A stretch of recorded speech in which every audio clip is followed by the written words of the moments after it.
But I think with Goa also now there is a clear political vacuum in Goa. Even when we contested the assembly elections in 2017, there was anti-incumbency against the BJP. People wanted BJP out. And so those who wanted BJP out at that point of time did not see Aam Aadmi Party as a viable option. Those people voted for the Congress. And then we all know what has happened since then.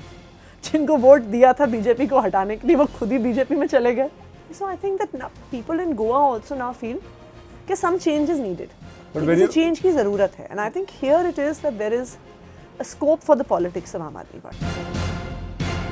You also need a leadership structure.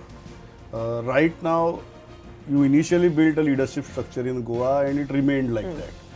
Structurally, do you think there has to be some changes, there has to be some tweaking of the structure?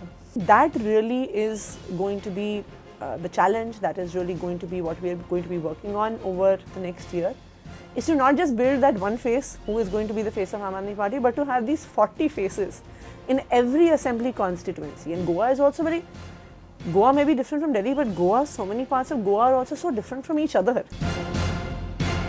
The party has always been averse to allying with somebody else and distrustful of others.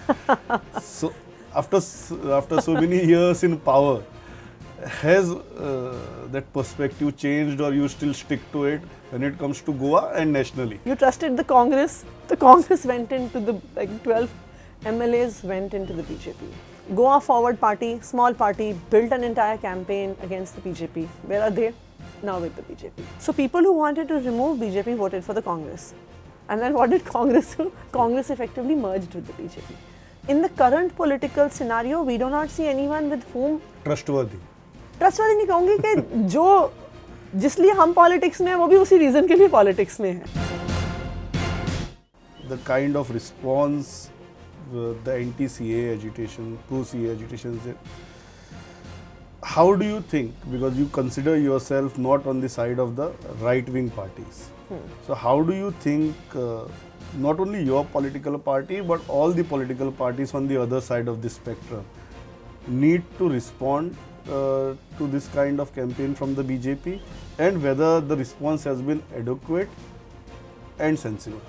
Actually, look at the CAA and the NRC. The CAA and the NRC is not a question of Hindus versus Muslims. The CAA and NRC is a question of the rich versus the poor. If you were to see in Assam where the NRC actually started, if you were to look in detention camps, there are Hindus and Muslims. Why? Because they are all poor, and the poor of this country do not have any documentation to prove where they were born, let alone where their parents were born. Anyone who has access, who comes from a well-off family, from a well-educated family, will have all their papers in place, irrespective of their religion. But anyone who is coming from a poorer section of society, who's a daily wage earner, who's a construction laborer, who works in a shop, it doesn't matter if they're Hindu or whether they're Muslim or they're Christian or they're Sikh. NRC is going to target anyone who does not have documentation.